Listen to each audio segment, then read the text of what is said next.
in 2017. And one of the big four was housing. And we did everything because it is the right thing to do, and all of us agree. So when we were elected, we wanted to do housing. I remember very well, we went to Parliament, we passed the law, we created the fund, we created the levy. In fact, President Uhuru told me he knew of somebody called Charles Hinga, who was in South Africa, and who was a good expert in these matters of housing. We brought him. We looked for him. We brought him to Kenya. We met him, Principal Secretary for Housing. And then when everything was ready, and we started to collect the levy, and then there was noise.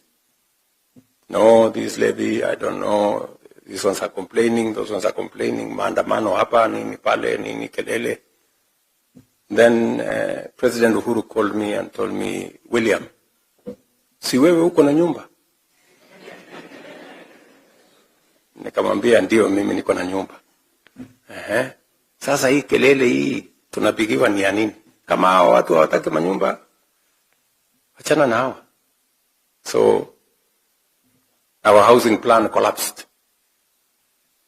But you see, the irony is that that was 2017. Come 2022, housing was in the manifesto of Kenya Kwanza, mine.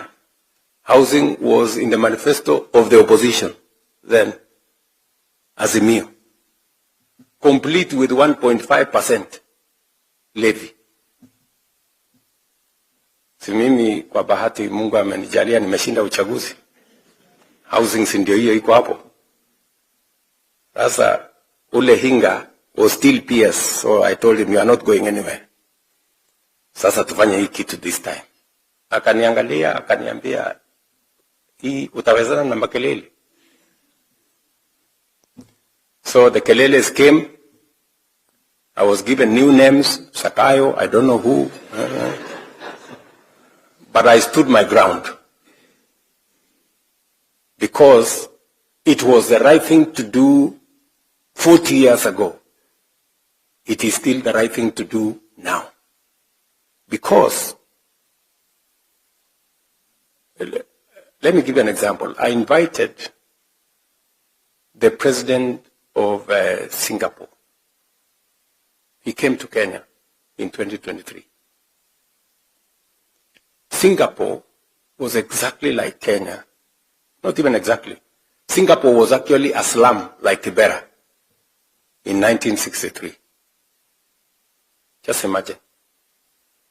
Singapore, if you look at the pictures, and he told me that they actually used force to get people to move from the slums to go and occupy houses on the 10th floor and 15th floor and 30th floor.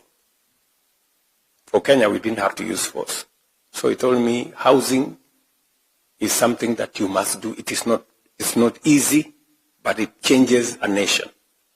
Just look at the difference. They implemented housing in 1964. Today, Singapore is a first world country. 95% of their population are home owners. The opposite is that in Kenya, we did not implement. We are a third world country. 7 million Kenyans live in slums. Do you see the difference? So, we're implementing housing.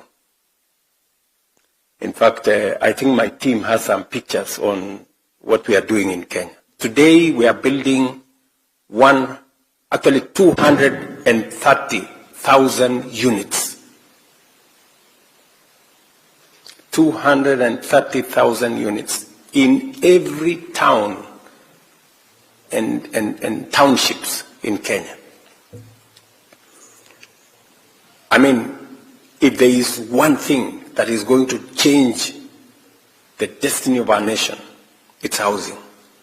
If you go to Mandera, you go to Wajir, you go to Kitui,